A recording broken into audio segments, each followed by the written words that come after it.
အခုပြပြပေးမယ့်အကြောင်းလေးကတော့ဒီ laptop မှာ Cortana ကိုအသုံးပြုလို့ရမယ့်နည်းလမ်းလေးဖြစ်ပါတယ်။ဒါကိုဆိုရင် Cortana သုံးချင်တယ်ဆိုရင်တော့ keyboard ကနေပြီးတော့ Windows နဲ့ C ကိုနှိပ်လိုက်ပါ။ဒါဆိုရင်တော့ Sign to Cortana ဆိုပြီးတော့ဒီမှာကြားလာပါလိမ့်မယ်။နောက်တစ်ခုကျတော့ဒီဟာလေးကိုဒီနေရာတစ်ချက်နှိပ်လိုက်ပါ။ဒါဆိုရင်လည်းခုနနေရာအတိုင်းပဲ Sign to Cortana ဆိုကြားပါတယ်။ဒီနေရာမှာတော့ကိုယ့်ရဲ့ Gmail account ကိုဝင်ပေးရမှာဖြစ်တယ်။ဒါဆိုရင်အခုဒီနေရာမှာ Gmail account ကိုဝင်လိုက်မယ်။ဒါဝင်ပြီးသားဖြစ်နေတော့ Connect News ကိုနှိပ်လိုက်မယ်။ဒါဆိုရင်တော့အခုဒီပုံစံမျိုးလေးသူကြားလာပြီ။ဒီနေရာမှာတစ်ခါကျရင်တော့ဒီ microphone လေးကcross လေးဖြစ်နေတယ်ပိတ်နေတယ်ဆိုရင်ကွာဒီ setting လေးသွားပြီးတော့ setting ဝင်နိုင်မယ် setting ကနေပြီးတော့ဒီမှာ microphone ကို go to activation ဆိုတာကို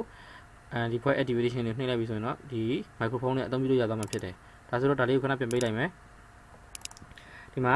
ဒီကောင်လေးကိုဖွင့်ပြီးတော့အခုတစ်ခုခုစပြီးတော့ခိုင်းစေကြည့်မယ်တစ်ခုပြလို့ခိုင်းကြည့်မယ်ဒါဆိုရင်ဒီမှာ microphone လေးတစ်ချက်ဖွင့်လိုက်မယ်ဖွင့်ပြီးတော့သူ့တစ်ချက်တစ်ခုကိုခိုင်းတစ်ခုပြောကြည့်လိုက်မယ်Please calculate 100 plus 2. 100 plus 2 is 102. ဒါဆိုရင်တော့ဒီမှာအဖြေတစ်ခုကိုသူကချက်ချင်းထုတ်ပြသွားတာဖြစ်တယ်နောက်တစ်ခုထပ်ပြောကြည့်မယ် Please calculate 5 minus 1. 5 minus 1 is 4. ဒါဆိုရင်တော့ဒီမှာ calculation တွေလည်းပြုလုပ်ခံလို့ရတယ်နောက်တစ်ခုထပ်ပြောကြည့်မယ် Please open sticky note.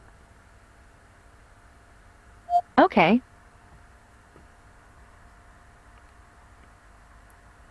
I'll open sticky notes. ဒါဆိုတော့ဒီမှာ sticky note လေးတစ်ခုကိုဖွင့်ပေးတာတွေ့ရမှာဖြစ်တယ်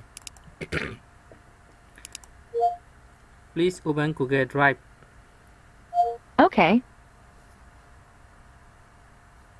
I'll open Google Drive. ဒါဆိုတော့ဒီမှာ Google Drive ကိုသူကဖွင့်ပေးနေရကိုတွေ့ရမှာဖြစ်တယ်နောက်တစ်ခုထပ်ပြီးတော့ပြုလုပ်ကြည့်မယ်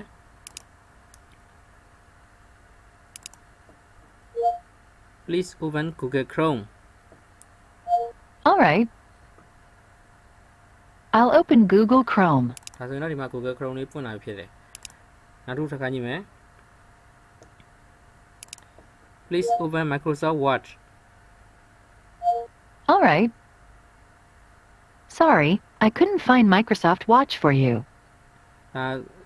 စကားပြောတာအတန်တော့မှားသွားရင်တော့သူကဒီမှာရှာမပေးနိုင်ဘူးဆိုပြီးတော့ပြောနေပါဒါဆိုရင်ပြန်ပြောကြည့်မယ် Please open Microsoft Word. All right.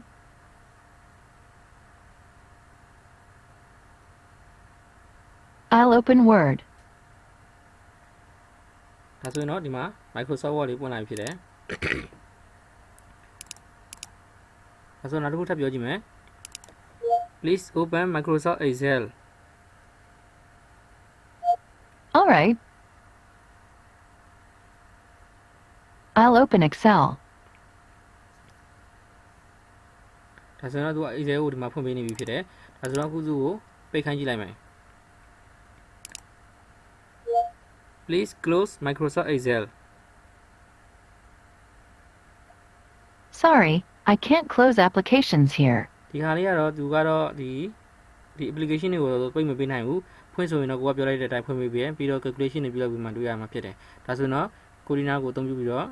ကိုဖွင့်ခိုင်းတဲ့ application တွေကိုအခုမျိုးဖွင့်ခိုင်းလို့ရပါတယ်ဒါဆိုနောက်တစ်ခုထပ်ပြောကြည့်မယ် Please open calculator. All right.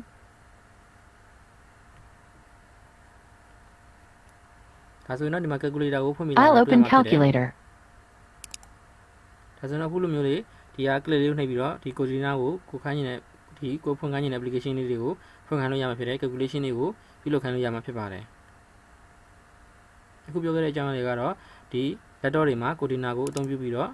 ဒီခိုင်းစုလို့ရမယ့်နည်းလမ်းလေးဒီကိုဖွင့်ခိုင်းနေတဲ့ application တွေဖွင့်ခိုင်းလို့ရမယ့်နည်းလမ်းလေးပြောပြတာဖြစ်ပါတယ်